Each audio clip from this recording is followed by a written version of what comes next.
Hello दोस्तों, refix India के YouTube channel पे आपका फिर से स्वागत है।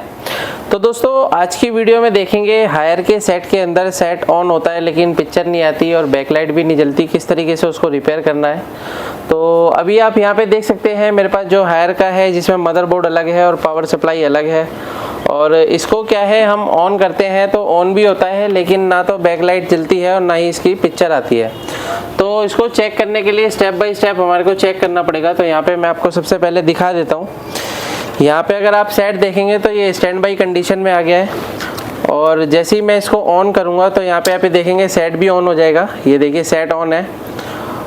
और सेट ऑन होने के बाद दोस्तों अगर हम इसकी पैनल की अगर VCC चेक करते हैं तो पैनल की VCC में अगर आप देखेंगे तो यहाँ पे जो वोल्टेज हमारे को मिल रहा है, यहाँ पे 9 वोल्ट की सप्लाई हमारे को देखने को मिल रही है। तो यहाँ पे आप ये देख सकते हैं, यहाँ पे जो वोल्टेज आ रहा है वो 9 वोल्ट की सप्लाई आ रही है। और अगर हम पावर सप्लाई के अंदर देखते हैं तो पावर सप्लाई में देखेंगे तो हमारे मेन फिल्टर पे जो वोल्टेज है वो 400 वोल्ट के अराउंड यहाँ पे बनना चाहिए, लेकिन यहाँ पे जो वोल्टेज बनता है वो यहाँ पे आप ये देख सकते हैं 333 वोल्ट की सप्लाई हमारे को देखने को मिल रही है, जबकि यहाँ पे वोल्टेज बूस्ट नहीं हो रही है। अभी इसके अंदर जो दिक्कत है, इस सप्लाई के अंदर क्या हो रहा है, ओसिलेशन नहीं हो रहा है। क्या हो रहा है? ओसिलेशन नहीं हो रहा है। अब ओसिलेशन नहीं हो रहा है तो जब तक ओसिलेशन नहीं होगा तब तक हमारा जो ये वोल्टेज है 9 वोल्ट जो बन रही है वो 12 वोल्ट नहीं होगी, क्योंकि इसके अंदर क्या होता है, इसके अंदर स्टैंड बाई वोल्टेज नहीं होती है, इसके अंदर डायरेक्ट 9 वोल्ट की सप्लाई बनती है। और 9 वोल्ट की सप्लाई बनने के बाद यहाँ पे होता क्या है, जब ये 9 वोल्ट की सप्लाई हमारे मदरबोर्ड में आती है तो ये 9 वोल्ट से 5 वोल्ट की सप्लाई बन के रिटर्न हमारे PS ऑन पे जाती है। उसके बाद हमारा ये क्या होता है, 12 वोल्ट की सप्लाई ये बनेगी।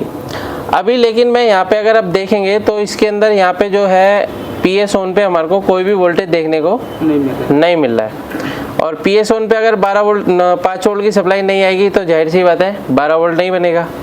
अभी हम यहाँ पे देखते हैं तो यहाँ पे ये इसकी पिन है और इस पिन पे भी यहाँ पे वोल्टेज नहीं है। तो यहाँ पे अगर हम देखेंगे तो सबसे पहले हमारा जो 5 वोल्ट की सप्लाई है वो बन रही है या नहीं बन रही है। तो यहाँ पे अगर आप देखेंगे तो ये 9 वोल्ट की सप्लाई से हमारा ये 5 वोल्ट की सप्लाई बिल्कुल ओके है। और ये जो 5 वोल्ट की सप्लाई है दोस्तों, तो ये 5 वोल्ट की सप्लाई अब हमारे 5 वोल्ट से 3.3 वोल्ट बनेगा, 1.2 वोल्ट बनेगा, तो उससे हमारा ये प्रोसेसर ऑन हो रहा है। लेकिन इसके अंदर क्या हो रहा है, ना तो इसका साउंड चलेगा और ना ही इसके अंदर बैकलाइट जलेगी और ना ही इसका पैनल पे पिक्चर आएगी, क्योंकि पैनल को ऑन होने के लिए चाहिए 12 वोल्ट और यहाँ पे आ रही है 9 वोल्ट। तो अभी क्या है, इसका अगर हमारे को सर्किट देखना है तो यहाँ पे आप ये देखेंगे तो एक यहाँ पे मॉसफेट लगा हुआ है। तो ये जो मॉसफेट है ये स्विचिंग करने का काम करता है, यहाँ पे स्विच करता है सप्लाई को। तो यहाँ पे देखेंगे इसके सोर्स पे कितना वोल्टेज आ रहा है, 5 वोल्ट आ रहा है। और इसके अगर गेट पे देखेंगे कितना वोल्टेज आ रहा है, 0.47 के अराउंड यहाँ पे वोल्टेज हमारे को मिल रहा है। यानी कि क्या है, जो इसका गेट है वो लो है। और अगर हम इसके ड्रेन पे वोल्टेज चेक करते हैं तो ड्रेन पे जो वोल्टेज मिलना चाहिए वो कितना वोल्ट मिलना चाहिए, 5 वोल्ट मिलना चाहिए। तो यहाँ पे आप ये देखो कितना वोल्ट आ रहा है, 5 वोल्ट आ रहा है। 5 वोल्ट आ रहा है। अब ये जो 5 वोल्ट की सप्लाई है, ये 5 वोल्ट की सप्लाई हमारे इस पिन पर आना चाहिए, लेकिन यहाँ पे सप्लाई नहीं आ रही है।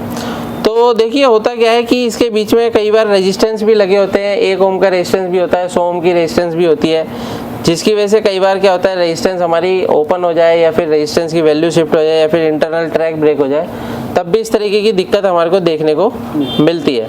तो अभी हम क्या काम करेंगे, इसका जो ड्रेन है, इस ड्रेन से मैं क्या काम करूँगा, इसके PS ऑन पे डायरेक्ट जंपर एक रेजिस्टेंस के द्वारा हम देंगे, यानी डायरेक्ट जंपर नहीं देंगे। यहाँ पे आप ये देख रहे हैं एक रेजिस्टेंस लगा के हम यहाँ पे देंगे और उसके बाद चेक करते हैं कि हमारे सेट की क्या कंडीशन रहती है। तो सबसे पहले मैं सेट को ऑफ कर लेता हूँ और ऑफ करने के बाद देखिए दोस्तों मैं आपको दिखाता हूँ किस तरीके से हम सेट को ऑन करेंगे। और यहाँ पे क्या है, सबसे पहले हम ये देख लेते हैं हमारी जो पिन है जो PS ऑन की है उसको अच्छे से फाइंड करना है। अगर गलत पिन पे जुड़ गया तो सप्लाई हमारी ख़राब भी हो सकती है। तो ये हमारी PS ऑन की पिन है ना। अब ये जो PS ऑन की पिन है इसके बीच में यहाँ पे एक रेजिस्टेंस लगी हुई है, ये रेजिस्टेंस लगी हुई है। इस रेजिस्टेंस से जो सप्लाई है कितने ओम्स की रेजिस्टेंस है, तो यहाँ पे आप देखेंगे 100 ओम की रेजिस्टेंस लगी हुई है। और ये 100 ओम की रेजिस्टेंस से हमारे को यहाँ पे कंटिन्यूटी देना चाहिए, किस पे, मॉसफेट के ड्रेन पे। अभी क्या है, हम इसको डायरेक्ट बाईपास करते हैं और बाईपास करके देखते हैं क्या कंडीशन इसके अंदर बनेगी। तो सबसे पहले हम इसको रेजिस्टेंस के द्वारा देके चेक करते हैं। तो यहाँ पे हम क्या है, ये रेजिस्टेंस मार देते हैं, ठीक है, ये रेजिस्टेंस हमने लगा दिया। और एक वायर ले लेते हैं, फिलहाल मैं एक जंपर वायर ले लेता हूँ, बाद में हम इसको एडजस्ट करेंगे खाली, क्योंकि ये वीडियो बनाने के लिए मैं लगा रहा हूँ।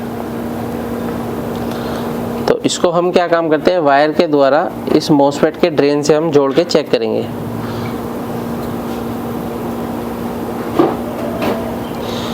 अब देखिए ये जो वोल्टेज है ये हमारी वो इस रेजिस्टेंस पर आ जाएगी।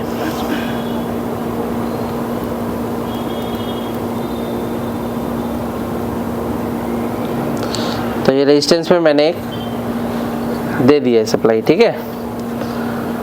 तो आप भी इस तरीके से दे सकते हो, डायरेक्ट जंपर मारने का कोई फ़ायदा नहीं है, एक रेजिस्टेंस लगा दोगे तो थोड़ी सेफ्टी रहती है। अभी सप्लाई दे के चेक करते हैं। तो यहाँ पे हमारा सेट स्टैंड बाई में आ गया है। चलो ऑन करो सेट को, पावर बटन से प्रेस करो, प्रेस करो दोबारा, हाँ ये ऑन हो गया, ये सेट हमारा ऑन हो गया। अभी सेट ऑन होने के बाद सबसे पहले हम ये देखते हैं हमारी जो PS ऑन वाली पिन पे यहाँ पे देखोगे कितना वोल्ट आ गया, 5 वोल्ट आ गया। अभी हमारी पैनल की VCC पे क्या वोल्टेज बन रहा था, 9 वोल्ट बन रहा था। अब यहाँ पे कितना वोल्ट आ गया, 12। अभी पिक्चर आएगी या नहीं आएगी, 100% आएगी, ठीक है ना। और अगर हम इसकी PFC की स्थिति चेक करें तो PFC में क्या मिल रहा है हमारे को, ये देखो 389 यानी 90 के अराउंड यहाँ पे वोल्टेज हमारा परफेक्ट बन रहा है। यानी कि अब इसकी बैकलाइट भी जल जाएगी और पिक्चर भी इसकी आ जाएगी, क्योंकि इसके ऑसिलेशन सर्किट को काम करने के लिए 5 वोल्ट की सर्किट, 5 वोल्ट से उसका जो ट्रांजिस्टर है वो ऑन होता है, उसके बाद ही इसकी ऑसिलेशन सर्किट ऑन होता है। तो इस तरीके से आप कोई भी पावर सप्लाई या कोई भी मदरबोर्ड को आसानी से रिपेयर कर सकते हैं। अगर आप भी LCD LED TV रिपेयर की ट्रेनिंग लेना चाहते हैं तो नीचे दिए कॉन्टैक्ट नंबर पर